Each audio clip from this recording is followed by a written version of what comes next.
जय Hind. Competitive exam की तैयारी कर रहे सभी साथियों को मेरा नमस्कार। मैं पाल प्रवीण। आज के वीडियो में बात करेंगे पूर्व मध्यकाल में भारत की कुछ राज्य वंशों से जुड़े महत्वपूर्ण पॉइंट जो आपके एग्ज़ाम के लिए इम्पोर्टेंट हो सकते हैं। वो सभी पॉइंट हम इस वीडियो में लेकर आए हैं, तो आप सभी लोग वीडियो को पूरा देखें, वीडियो को लाइक शेयर और चैनल को सभी लोग सब्सक्राइब करें। तो आइए शुरुआत करते हैं। पूर्व मध्यकाल में भारत के कुछ राजवंश। छठी शताब्दी के अंतिम चरण में गुप्त साम्राज्य के पतन के साथ भारतीय राजनीति में अनेक नए राज्यों का उदय हुआ। गुप्तों के पतन के बाद उत्तर भारत में कन्नौज राजनीति शक्ति का प्रमुख केंद्र बन गया। गुप्त साम्राज्य के पतन के परिणामों को हम जान लेते हैं। भारत के विभिन्न भागों में राजनीति सत्ता के अनेक स्वतंत्र केंद्रों का उदय हुआ। भारत में बहु समाजवादी राज्यवादी व्यवस्था के विस्तार का प्रारंभ। जाति व्यवस्था अत्यधिक जटिल हो गई एवं समाज रूढ़िवादी हो गया। अर्थव्यवस्था का पतन शुरू हुआ एवं सर्वत्र सामंतवाद की जड़ें मजबूत हुईं। उत्तर भारत में राजनीति अराजकता की स्थिति बन गई। राजनीति स्थिरता एवं उनके छोटे राज्यों के बनने के कारण विदेशी आक्रमणकारियों द्वारा भारतीय हिस्सों को जीतना आसान हो गया। पूर्व मध्यकालीन के प्रमुख राजवंशों को हम एक नज़र से देख लेते हैं जो आपके एग्ज़ाम के लिए इम्पोर्टेंट हैं। राजवंश हैं पूर्व मध्यकालीन के। सबसे पहले उत्तर भारत के जान लेते हैं। पुष्पभूति वंश ये थानेश्वर और हरियाणा से संबंधित थे। मोखरी वंश कन्नौज से संबंधित था। पाल वंश और सेन वंश ये बंगाल से संबंधित था। राजपूत वंश गुर्जर वंश, ठीक है, ये गुजरात से संबंधित है। अब बात करते हैं दक्षिण भारत के। चालुक्य वंश तो ये बाताथी से संबंधित था। पल्लव वंश कांची से, और पांडु वंश मधुरा और चोल वंश चोलमंडलम, ठीक है, राष्ट्रकूट वंश जो था ये मान्यखेत से संबंधित था। चौहान वंश साथियों कहाँ से संबंधित था? दिल्ली से। अब बात करते हैं आगे पॉइंट पर चंदेल वंश, ठीक है। चंदेल वंश की अगर बात करें तो ये बुंदेलखंड जोजाक भुक्ति से संबंधित था। परमार वंश मालवा से। चालुक्य वंश ये सोलंकी वंश था जिसको अहिलवाड़ा या गुजरात से बोलते हैं। हिंदू शाही वंश, ठीक है, पाल वंश और जो बंगाल से संबंधित था, इसके बारे में इंपॉर्टेंट पॉइंट कवर करते हैं। पाल वंश की स्थापना बौद्ध धर्म के अनुयायी गोपाल ने की थी। गोपाल ने बिहार शरीफ के निकट ओदंतीपुरी बिहार की स्थापना कराई थी। धर्मपाल उपाधियाँ, ठीक है, परमेश्वर, परम भट्टकर एवं महाराजा धीराज के नाम से इनको जानते थे। ये गोपाल का पुत्र एवं उत्तराधिकारी था। इसने कन्नौज के त्रिबदली संघर्ष की शुरुआत की थी। कन्नौज के त्रिबदली संघर्ष की इसने ही शुरुआत की थी। गुजरात के कवि शोडाडल ने धर्मपाल को उत्तरापत सर्वमान कहा था। धर्मपाल ने कन्नौज के शासक इंद्ररुद्र को हराकर चक्र युद्ध को अपने संरक्षण में कन्नौज का शासक बना दिया था। धर्मपाल ने विक्रमशिला विश्वविद्यालय की स्थापना करवाई थी। आप नोट करिएगा, विक्रमशिला जो विश्वविद्यालय, इसकी स्थापना किसने? धर्मपाल ने करवाई थी। धर्मपाल के शासनकाल में यात्री यानी सुलेमान भारत आया था। जो यात्री था सुलेमान, ये धर्मपाल के शासनकाल में भारत आया था। सुलेमान ने धर्मपाल को रोहुमा कहा था, ठीक है, सुलेमान ने धर्मपाल को रोहुमा कहा था। अब बात करते हैं साथियों देवपाल की। देवपाल की बात करें, देवपाल ने मुंगेर को अपनी राजधानी बनाया था। देवपाल ने प्रतिहार शासक नागभट्ट सेकंड को पराजित किया था। देवपाल ने परम सौगात की उपाधि ग्रहण की थी। अब बात करते हैं साथियों महिपाल। इसे पाल वंश का दूसरा संस्थापक माना जाता है जो गुजरात के चालुक्य वंश से संबंधित था। गुजरात के चालुक्य वंश की स्थापना मूलराज फर्स्ट ने की थी। अपनी राजधानी अहिलवाड़ा को उसने बनाया था। भीम फर्स्ट के सामंत बिमल शाह ने माउंट आबू राजस्थान में दिलवाड़ा जैन मंदिर का निर्माण करवाया था। भीम सेकंड के समय महमूद गजनवी ने सोमनाथ मंदिर पर आक्रमण किया था तथा भारी लूटपाट यहाँ पर की थी। मूलराज सेकंड ने 1178 ईस्वी में आबू पर्वत के समीप मोहम्मद गोरी को परास्त किया था। 1187 ईस्वी में कुतुबुद्दीन ऐबक ने भीम सेकंड को पराजित किया था। अब बात करेंगे साथियों चंदेल वंश या जेजाक भुक्त की। चंदेल वंश का प्रथम शासक नुनूक या नुनूक था। चंदेल प्रतिहारों के समान थे। यशोवर्मन ने खजुराहो के चतुर्भुज मंदिर यानी विष्णु मंदिर का निर्माण करवाया था। धगदेव ने खजुराहो में अनेक मंदिरों का निर्माण करवाया था। कीर्तिवर्मन ने मोहबा के निकट फीतर सागर का निर्माण करवाया था। अब बात करेंगे चौहान वंश की। चौहान वंश या शाक्यभरी या अजमेर के निकट स्थित है। शाकंभरी में चौहान वंश की स्थापना वसुदेव ने की थी। अजय राज ने अजमेर या अजयमेरू नगर की स्थापना की थी। प्रारंभ में चौहान शासक प्रतिहारों के सामंत थे। 10वीं शताब्दी के प्रारंभ में काम्यपति राज प्रथम ने प्रतिहारों से स्वयं को स्वतंत्र कर लिया था।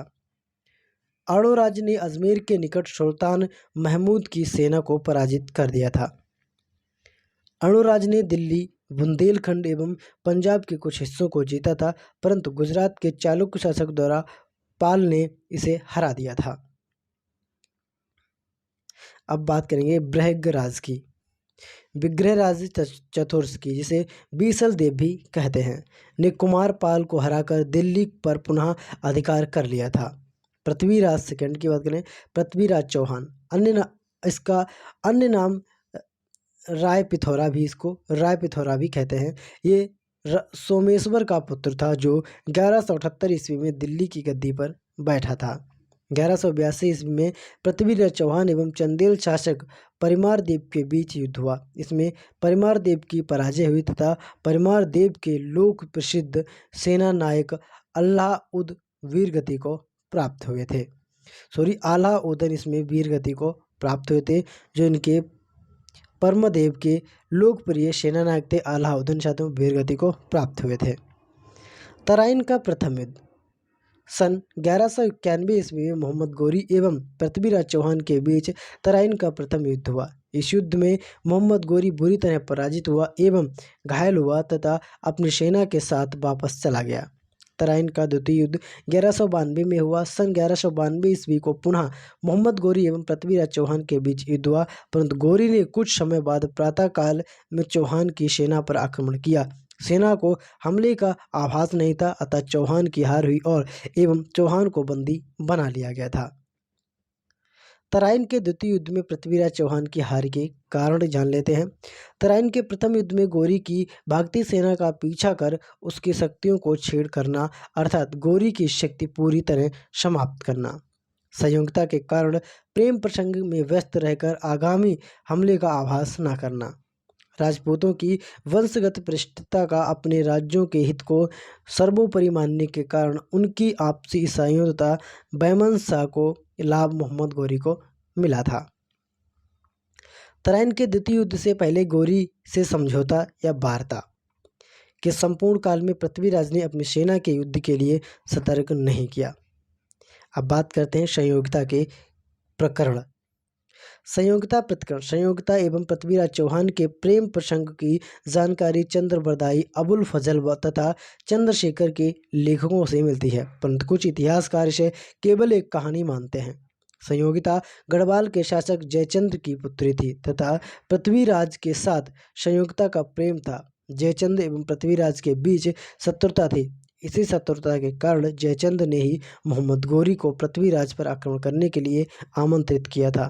जयचंद्र एवं पृथ्वीराज चौहान के बीच शत्रुता उस समय चरम पर पहुंच गई जब संयोगिता स्वयंवर से पृथ्वी चौहान ने संयोगिता का अपहरण कर लिया था। अब बात करेंगे चंद्रबरदाई की। यह पृथ्वीराज चौहान के दरबार में कवि था। चंद्रबरदाई ने पृथ्वीराज रासो नामक काव्य की रचना की थी, और किस भाषा में? अपभ्रंश भाषा में। अब बात करते हैं जयनायक की। जयनायक ने पृथ्वीराज विजय नामक संस्कृत महाकाव्य लिखा। मोहम्मद गोरी ने पृथ्वीराज चौहान को बंदी बनाकर कुछ समय बाद उसकी हत्या कर दी थी एवं पृथ्वीराज चौहान ने पुत्र गोविंद को अपनी अधीनता में अजमेर का शासक बना दिया। पृथ्वीराज चौहान के बाद भारतीय राजनीति में एक नए अध्याय की शुरुआत हुई।